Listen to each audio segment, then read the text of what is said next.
장 18절로 53절입니다. 사도행전 7장 18절로 53절까지 말씀을 한 절씩 교독해서 읽도록 하겠습니다. 요셉을 알지 못하는 새 임금이 애굽 왕위에 오르매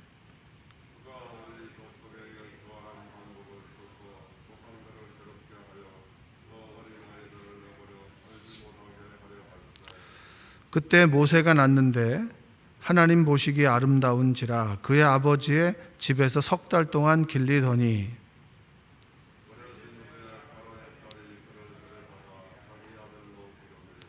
모세가 애굽 사람의 모든 지혜를 배워 그의 말과 하는 일들이 능하더라.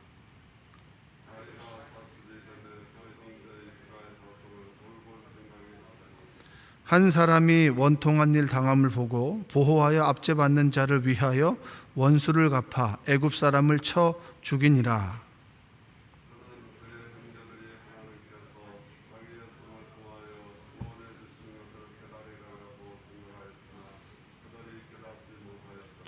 이튿날 이스라엘 사람끼리 싸울 때에 모세가 와서 화해시키려 하여 이르되 너희는 형제인데 어찌 서로 해치느냐 하니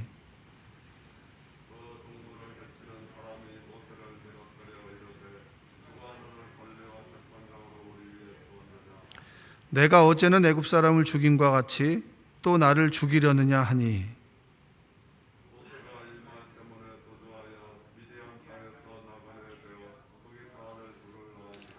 40년이 참에 천사가 시내산 광야 가시나무 떨기 불꽃 가운데서 그에게 보이거늘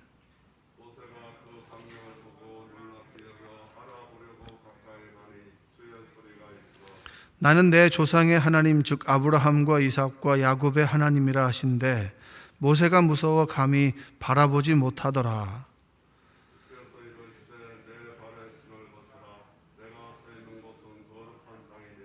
내 백성이 애굽에서 괴로움 받음을 내가 확실히 보고 그 탄식하는 소리를 듣고 그들을 구원하려고 내려왔노니 이제 내가 너를 애굽으로 보내리라 하시니라.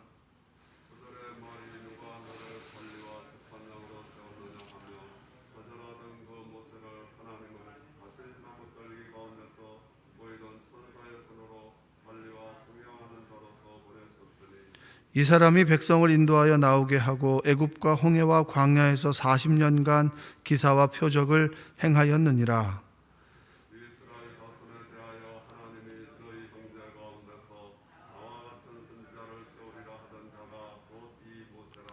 시내산에서 말하던 그 천사와 우리 조상들과 함께 광야 교회에 있었고 또 살아있는 말씀을 받아 우리에게 주던 자가 이 사람이라.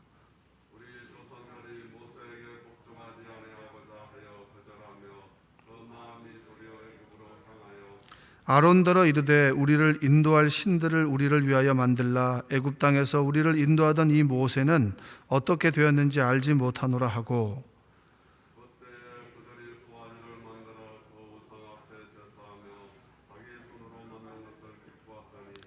하나님이 외면하사 그들을 그 하늘의 군대 섬기는 일에 버려두셨으니 이는 선지자의 책에 기록된 바 이스라엘의 집이여 너희가 광야에서 40년간 희생과 제물을 내게 드린 일이 있었느냐.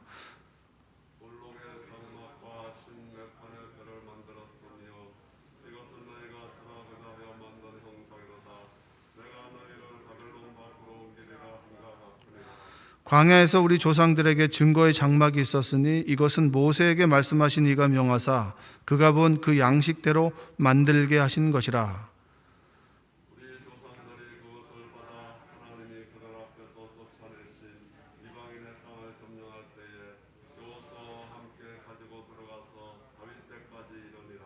다윗이 하나님 앞에서 은혜를 받아 야곱의 집을 위하여 하나님의 처소를 준비하게 하여 달라고 하더니 그러나 지극히 높으신 이는 손으로 지은 곳에 계시지 아니하시나니 선지자가 말한 바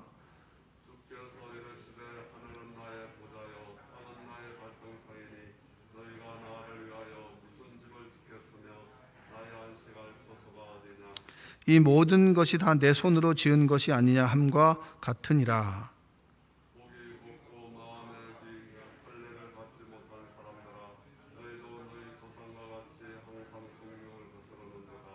너희 조상들이 선지자들 중에 누구를 박해하지 아니하였느냐? 의인이 오시리라 예고한 자들을 그들이 죽였고 이제 너희는 그 의인을 잡아 준 자요 살인한 자가 되나니 너희는 천사가 전한 율법을 받고도 지키지 아니하였도다 하니라. 아멘. 오늘도 하나님의 은혜가 여러분의 삶 가운데 함께하기를 주님의 이름으로 축복합니다. 스데반이 설교를 해요. 설교를 하는데 그 설교가 아브라함부터 이제 다윗과 그리고 솔로몬 때까지 이어집니다. 그것을 아주 이제 자신의 신앙 고백과 같이 쭉 이야기하면서 말하는 결론이 뭐냐? 그 결론은 너희들은 민족 대대로 하나님께서 준비한 사람이 있고 하나님 말씀을 전하는 자가 있었는데 너희들은 늘 그들을 박해했다라는 얘기를 합니다. 그게 이제 솔로몬이 1절부터 쭉 끝까지 얘기하는 것의 요지예요. 예수님께서 율법을 갖다가 이제 바꾸시겠느냐? 그리고 다시 성전을 다시 짓는다고 하지 않았냐라고 하는 이야기 앞에서 이 스데반이 구약의 내용을 쭉 이야기하면서 너희들은 늘 율법을 가졌음에도 그 율법을 가지고 오히려 사람들을 정죄하고 비판하고 오히려 죽이기까지 했다. 너희들이 죽이지 않은 일이 누가 있겠느냐? 박해하지 않은 사람이 누가 있느냐? 이런 얘기를 하니까 화난 데다가 더 화나는 거죠. 그래서 결론은 스데반은 순교를 이제 다음 주에 이제 그 나눌 말씀에 보면 순교를 하게 되죠. 자, 하나님은 우리의 인생을 세계를 그리고 경영해 나가십니다. 이것을 하나님의 경륜이라고 합니다. 경륜. 이게 경륜이라고 하는 말이 조금 이제 쓰지 않는 말인데요. 하나님께서 우리의 인생을 경영해 나가신다. 한번 따라서 해볼까요? 하나님은 우리의 인생을 경영하십니다. 그러니까 하나님께서는 우리 입장에서 우리의 인생을 경영하는 것이지만 그 우리의 인생이 세계를 경영하신과 맞물려서 있는 것이죠. 그래서 여러분 하나님의 경영하시면 늘 수익이 납니다. 그러니까 늘 이익이 있는 거죠. 그러니까 우리에게는 늘 좋은 것이 있는 겁니다. 그래서 로마서 8장 28절 이런 말 하잖아요. 우리가 알거니와 하나님을 사랑하는 자 곧 그의 뜻대로 부르심을 입은 자들에게는 모든 것이 합력하여 뭘 이룬다고요? 선을 이룬다. 그러니까 여러분 보니까 이제 부동산이 용어가 이런 게 있더라고요. 늘 상승장이라고, 상승장. 그러니까 부동산이 오른다는 거예요. 근데 그 얘기를 여기에 접목하면 하나님은 우리의 인생을 늘 우상승으로 한다는 거예요. 마이너스가 아니라 플러스 인생을 살아가게 하신다는 거죠.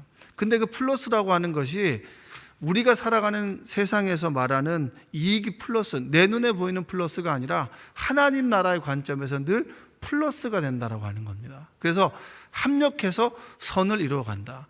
저는 제 인생 가운데 늘 고백하는 것 중에 하나예요. 하나님께서 합력해서 선을 이루어 가신다. 사람이 하나님의 도구가 되지 않으면 돌을 사용하여서라도 하나님의 일을 이루어 가신다. 그렇다면 하나님 손에 붙들린 인생이라면 하나님께서는 늘 우리의 인생을 플러스로 만들어 주실 거야. 그분을 믿고 신뢰하자. 여러분들이 하나님을 믿고 신뢰하는 여러분들 되시기 바랍니다. 우리의 인생 속에서 우리가 다가오는 일들을 우리가 선택할 수는 없지만 다가오는 일에 대해서 우리는 의미를 부여할 수 있는 거예요. 굉장히 이건 중요한 거예요. 신앙생활을 한다라고 하는 것이 뭡니까? 그 닥치는 일에 대해서 의미 부여를 하는 거예요. 하나님의 선하신 뜻이 있겠지. 하나님의 인도하심이 있겠지. 하나님이 우리의 인생을 늘 플러스로 만들어 주시겠지라고 하는 의미 부여를 하는 거예요. 그것이 바로 신앙생활이고 그것이 하루하루 예수님을 닮아가는 우리 인간들의 모습이라고 하는 겁니다. 그때는 틀렸어. 근데 지금은 맞아. 우리 입장에서 보면 우리에게 다가오는 모든 일들이 지금 이 동시대, 이 공시적인 입장에서 보면은 틀린 거예요. 왜 내 인생 가운데 이런 일이 일어날까? 왜 이 시대 가운데 코로나가 찾아와서 굉장히 우리를 힘들게 할까? 그렇죠? 근데 지금의 이 결론을 좀 유보하는 게 필요해요. 왜냐? 좀 지나고 나면 어떻게 보면 하나님께서는 이 세상을, 또 이 나라를, 또 우리의 인생을 플러스로 만들어 주신다라고 하는 믿음이 있다면, 지금은 틀렸다라고 하는 것 대신, 자, 지금 주어진 현실에 대해서 어떻게 하면 우리가 의미 부여를 할 수 있을까? 그래, 모든 것이 제한되었다. 그럼 제한된 이 세상 속에서 내가 이제까지 해왔던 것들이 얼마나 감사하고 기쁜 것이냐. 본질을 회복하는 그런 시기로 삼는다면, 의미 부여를 한다면 이 시간은 굉장히 우리에게 값진 시간이 될 수 있습니다. 여러분들이 그러한 삶의 모습을 갖고 살아가시기를 주님의 이름으로 축복합니다. 왜냐? 하나님께서 우리의 인생을 경영하시기 때문에. 하나님께서 하나님의 인생을 경영해 나가실 때 하나님의 사람들을 사용하십니다. 누구를 사용한다고요? 하나님의 사람들, 하나님의 사람을 준비시키시죠. 모세 이야기잖아요. 요셉을 알지 못하는 왕이 이제 나왔습니다. 요셉이 이제 애굽에서는 상당히 영향력이 있는 사람이었잖아요. 근데 요셉을 모르는 왕이라고 하는 건 왕조가 바뀌었다는 거예요. 왕조가 바뀌었으니까 그 이전의 왕조 같은 경우에는 뭐 원수가 되는 거죠.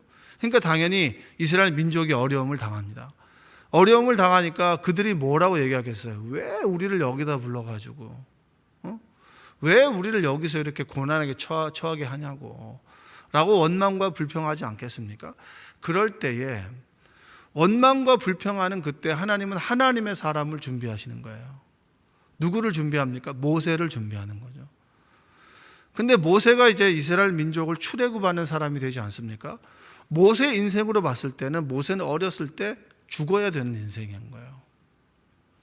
죽어야 되는 그를 갈대상자에 보냈고 그는 건짐을 받은 사람이 됐어요.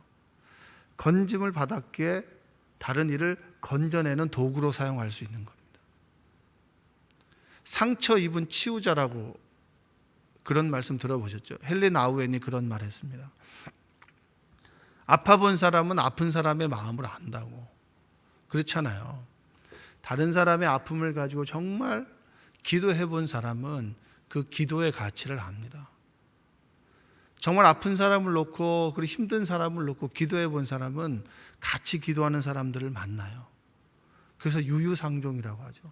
영적으로도 유유상종이에요. 기도하다 보면 기도하는 사람들을 만나고요. 또 기도하는 사람들과 만나서 이야기 나누다 보면 어느덧 우리는 한 발짝 한 발짝 주님 가까이 가는 거예요. 건짐을 받은 자를 건지는 사람으로 사용하시는 그 하나님의 방법, 여러분들이 하나님에 의해 준비된 사람이 되시기를 원합니다. 나는 큰 일을 하지 못하는데, 나는 뭐 대단한 일을 하지 못하는데, 그걸 얘기하는 게 아니에요. 여러분이 어느 순간에 하나님의 큰 거대한 우주의 역사 가운데 한 점이라도 찍을 수 있는 그 순간에 내가 하나님의 일에 쓰임을 받았다면 그것이 얼마나 기쁘고 감사한 일이겠습니까? 어제 이제 집에 딱 들어가는데 이제 우리 그 빌라 앞은 이 이면도로가 있잖아요. 이면도로는 여러분 눈이 엄청 많이 쌓였습니다. 근데 제가 딱 보니까 옆에는 회사니까 좀 낮고, 옆으로 이제 빌라가 두 채가 있는데 그 다음에 옆에 또 회사가 하나 있어요. 그리고 앞쪽으로 빌라가 쭉 있는 거죠. 그래서 빌라와 빌라 사이에 요 길이 있는 겁니다. 차가 2대 정도 가는 길, 양쪽에 한 대씩 이렇게 세워져 있으니까 한 대가 지나가는 길인데, 눈이 막 이렇게 쌓여 있는 거죠. 막 밟고 지나가가지고. 근데 집으로 딱 들어가는데 갑자기 제 마음속에 이 빌라에 목사가 2명 사는데 라고 하는 그런 마음속에 이제 그런 마음이 드는 거예요. 그 목사가 뭐가 목사는 설교하는 게 목사가 아니라 갑자기 제 마음속에 그런 이제 꾸짖음이 들어오는 거죠. 목사가 설교해서 목사라고 불리는 게 아니라, 이 눈이 누구도 치우지 않는 그 눈앞에서 네가 치워야 목사가 되지 않겠냐라는 그런 마음의 꾸짖음이 들어가지고 집에 들어가자마자 이제 우리 그 아들하고 딸이 있는데, 야 우리 눈 좀 치우러 가자 했더니 아들은 런닝맨을 봐야 된다며, 자기는 런닝맨을 봐야 된다며 런닝맨을 보고 있고, 우리 딸은 뭐 해줄 건데라는 거예요. 내가 뭐 과자를 사주겠다. 그래서 우리 둘이서 이렇게 치웠어요. 그게 쉽진 않거든요. 눈이 이렇게 녹아가지고 하니까. 눈을 치우고 난 다음에 우리 딸한테 얘기를 했어요. 얼마나 사람들이 행복해 하겠냐. 얼마나 감사하냐. 우리가 쓰임 받을 수 있는 거. 여러분, 준비된 자는 그런 거 아닐까요? 대단하게 사람들에게 유익을 주지 않아도 하나님의 음성 앞에서 내가 아멘으로 순종할 수 있는 사람이 준비된 사람이에요. 사람들이 알아주지 않아도 괜찮아요. 하나님께서 나에게 부탁하셨고 내가 그래서 아멘으로 응답했다면 그것만으로도 우리는 하나님 앞에 쓰임을 받는 자고 준비된 자이고 그리고 훈련받는 자인 줄로 믿습니다. 하나님께서 사람들을 준비하죠. 준비하는데 준비한 사람은 하나님께서 훈련해 나가시는 거예요. 여호수아도 여러분 정말 모세 아래에서 정말 준비된 자였고 훈련받은 사람이었습니다. 그리고 모세도 여러분 아시겠지만 왕자로 살아가다가 왕자의 위치에서 이스라엘 민족을 도왔는데 오히려 이스라엘 민족의 적대감을 받게 되고 그는 도망자 신세가 됩니다. 도망자 신세가 되어서 자녀를 낳고 미디안에 40년 동안 그냥 양치는 사람으로 살아가게 되죠.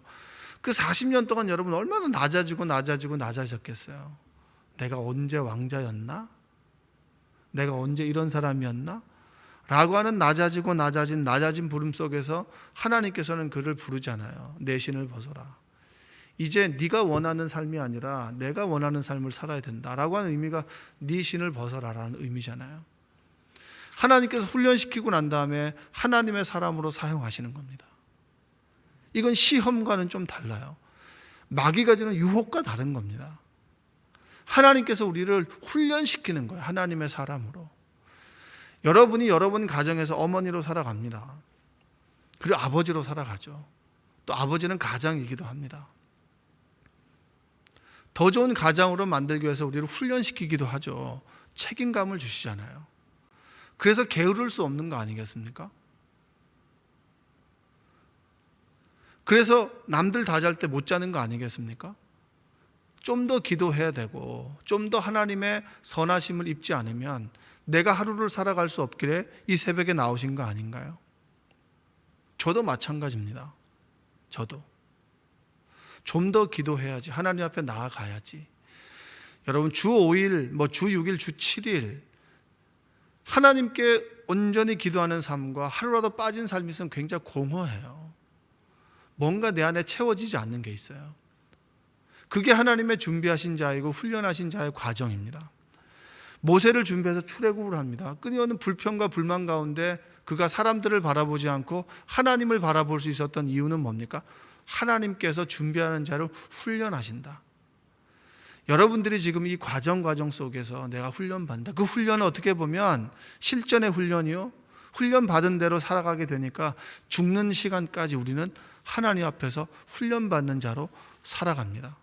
하나님 말씀을 행하는 자로 살아가게 되는 거죠. 오늘 보면 하나님께서 준비하시고 훈련하신다. 그리고 하나님의 경륜으로 우리의 인생을 이끌어 가신다. 그런데 여러분, 하나님께서 준비하신 자로, 훈련받는 자로, 그리고 하나님의 경륜, 경영하심을 믿는 자로 살아가지 않으면 우리는 목이 곧은 사람이 될 수밖에 없어요. 수많은 사람들의 종류가 있는 것 같지만 심플하면 두 가지로 나눌 수 있어요. 하나님께 쓰임을 받는 자와 하나님의 쓰임을 받지 못하는 자. 근데 하나님의 쓰임을 받지 못하면 못 받는 대로 가면 좋은데 이게 영적인 법칙은 뭐냐면 못 받으면 받는 자를 괴롭히는 인생을 살아가는 겁니다. 오늘 말씀을 한번 읽어볼까요? 51절 한번 읽어보겠습니다. 이 스데반이 끊임없는 설교 앞에서 하고 싶은 이야기가 51절이에요. 읽어보겠습니다. 목이 곧고 마음과 귀에 할례를 받지 못한 사람들아, 너희도 너희 조상과 같이 항상 성령을 거스르는도다. 성령의 인도하심을 받는 사람과 성령을 거스르는 사람이죠. 성령을 거스르는 사람 목이 곧아요. 자기 고집대로 살아가는 사람입니다. 숙일 줄 모른다는 얘기는 뭐죠? 내가 정말 한없이 연약하고 그리고 깨어지기 쉬운 존재라고 하는 걸 모르는 거예요. 깨닫지 못하는 거죠. 그러니까 남들을 비판할 때 자기는 쏙 빠져 있고 나는 완전하다라고 하는 잣대를 가지고 다른 사람들을 비판하고 말씀을 나에게 적용하기보다는 난 패싱하고 다른 사람을 정죄와 비판하는데 그 말씀을 사용하는 거예요. 그러니까 당연히 목이 곧은 사람이라고 얘기를 하죠. 성령을 거스르게 되면 목이 곧은 사람이 되는 거예요. 그러면 하나님 말씀에 순종한 목이 유연한 사람이 되는 거죠. 숙일 줄 아는 사람이 되는 거예요. 모든 것이 가하나 모든 것이 유익하지 않은 거예요. 좋아, 모든 걸 할 수 있어. 그렇지만 저 사람에게 상처가 되고 저 사람에게 덕이 되지 않는다면 그래, 하지 마. 숙이는 거예요. 그 유연함이 뭡니까? 하나님 안에 거하는 사람, 하나님 말씀에 순종하는 사람, 말씀에 순종하지 않는 사람, 성령을 거스르는 게 여러분 대단한 게 아니에요. 아까 제가 말씀드렸잖아요. 그래, 참 눈이 많이 쌓였네. 누가 치우겠지. 이게 그거예요. 뭐가 그게 대단한 겁니까? 사람을 죽이는 거, 여러분 그건 너무 극단적인 예예요. 그 다음에 52절과 53절 읽어볼까요? 너희 조상들이 선지자들 중에 누구를 박해하지 아니하였느냐? 의인이 오시리라 예고한 자들을 그들이 죽였고 이제 너희는 그 의인을 잡아준 자요 살인한 자가 되나니 너희는 천사가 전한 율법을 받고도 지키지 아니하였도다 하니라. 자, 성령을 거스르게 되면 결론적으로 뭐가 됩니까? 하나님의 사람들을 박해하는 게 되는 거예요. 이게 참 여러분, 우리는 그래, 말씀을 지키고 말씀 지키지 않고, 지키는 사람 아멘, 지키지 않으면 지켜야지, 이게 되는 것이 아니라 지키는 사람과 지키지 않는 사람인데, 않는 사람은 결국 지키는 사람을 불편하게 생각하고 그 불편하게 된 사람들을 오히려 핍박하고 정죄한다는 겁니다. 그래서 교회를 다니다가 떠난 사람들이 교회에 대해서 비판적인가요? 아니면 교회에 대해서 우호적인가요? 거의 비판적이에요. 담배를 폈던 사람 담배를 끊으면 담배 피는 사람들에 대해서 우호적인가요? 아니면 적대적인가요? 우호적인 사람은 성숙한 사람이죠. 그냥 내가 펴봤는데 안 좋더라. 근데 끊으면 꼭 아직까지 담배 피냐고. 이렇게 적대하는 사람들이 있잖아요. 하나님의 말씀을 들으면 우리가 성장하고 성숙하게 되죠. 그리스도의 마음을 깨닫게 됩니다. 그런데 그리스도를 떠난 사람들은 오히려 그리스도인들을 비판하는 자가 됩니다. 그래서 스데반이 그 얘기를 하는 거예요. 너희들은 율법을 갖고도 율법으로 너희의 삶을 비판하고 정죄하는 것이 아니라 다른 사람들을 비판한다. 왜겠습니까? 왜 그럴까요? 하나님 말씀 몰라서 그런가요? 절대 그렇지 않습니다. 우리는 들을 만큼 다 알고요. 원수를 사랑한다 모르는 사람 누가 있겠습니까? 끊임없이 하나님과의 터치를 통해서 하나님을 만나는 사람과 인격적인 만남이 있는 사람과 머리로 아는 사람, 머리로 아는 사람은 자신의 삶에 적용하는 것이 아니라 말씀의 잣대를 가지고 타인을, 세상을, 사람들을 비판합니다. 그것이 스데반이 말했던 너희 조상들이 선지자들 중에 누구를 박해하지 않, 너희들은 늘 박해했다. 하나님의 말씀을 늘 박해했다. 지금도 너희들은 하나님의 말씀을 정죄하고 비판하고 있다. 천사가 준 말씀을 가지고 있어도. 여러분이 말씀을 모르는 게 아니에요. 그 말씀을 나의 삶 속에 적용하지 않는 겁니다. 하나님의 음성에서 아멘으로 응답하고 그 말씀을 받아들이고 그리고 그 말씀을 내 삶에 하루라도 적용하지 않는다면 어느 순간 나는 자꾸 고개를 들게 돼요. 내가 옳다? 내가 옳은 대로 살아간다. 나의 옳음이 정의가 되고 나의 옳음이 다른 사람에게 정죄와 비판하는 도구가 되는 것입니다. 스데반의 죽음은 여러분 굉장히 이 설교는 우리에게 주는 울림이 큰 거예요. 그래, 나는 말씀을 안다. 언제부턴가 내가 말씀을 머리로만 알게 되면서 목이 자꾸 곧아지는 것은 아닌가. 날마다 하나님 앞에 겸손해야 되는데 여러분, 우리가 하나님 말씀 앞에 붙어 있는다면 하나님께서는 우리를 준비하시고 훈련하시고 하나님의 경영하심에 사용하시는 도구가 됩니다. 그리고 하나님 앞에 붙들려 있다면 하나님께서 우리의 인생을 이끌어 가십니다. 내 인생의 주체를 나로 살아가지 말고 하나님께서 내 인생을 이끌어 가신다는 굳은 믿음, 흔들리지 않는 여러분들 되시기를 원합니다. 어떤 상황과 어떤 처지에 있든지 간에 하나님께서 우리의 인생을 이끌어 간다라고 믿으면 두려움, 염려, 그리고 근심, 그 근심들이 조금씩 옅어지고 하나님의 성령의 평안과 기쁨이 우리에게 찾아오게 되는 것이죠. 무엇을 바라보느냐, 그것이 중요해요. 하나님 말씀, 하나님께서 나와 함께 계심을 자꾸 묵상하느냐, 아니면 나에게 주어진 비관적인 현실을, 그것을 바라보느냐, 그 현실을 넘어 계신 하나님의 경륜을 믿느냐, 아니면 사람들이 말하는 그 결론을 믿느냐, 그것은 우리의 선택이에요. 우리가 하나님을 바라본다면 하나님께서 함께 하심을 통해서 우리의 인생은 하나님의 경영하신 그 도상으로 찾아가게 됩니다.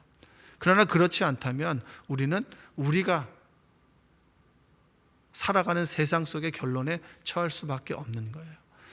여러분, 하나님을 믿고 하나님을 의지하고 하나님이 준비하시고 하나님이 훈련하시고 하나님의 경륜을 여러분의 삶을 이끌어 가신다라고 하는 그런 굳은 믿음 가지고 오늘 하루 살아가시는 여러분 되시기를 주님의 이름으로 축복합니다. 기도하겠습니다. 사랑과 은혜가 풍성하신 아버지 하나님, 감사합니다. 연약하기에 주님을 믿습니다. 내일을 모르기에 내일의 주인 되신 하나님을 의지합니다. 오늘도 우리와 함께하여 주시고 우리와 동행하여 주시고 그리고 우리의 인생을 이끌어가 주시옵소서. 하나님의 경륜을 믿기에 오늘도 하나님 앞에 무릎 꿇고 나아갑니다. 우리를 만져주시고 동행하여 주시고 인도하여 주시며 하루하루 살아가면서 목이 곧고 마음에 할례가 없는 사람이 아니라 내 마음이 늘 하나님의 전이 되고 그리고 내 목이 늘 유연하여 숙일 줄 알고 받을 줄 알고 그리고 늘 하나님의 생각으로 채워지는 그런 우리 인생들이 되도록 도와주시옵소서. 예수님의 이름으로 기도합니다. 아멘.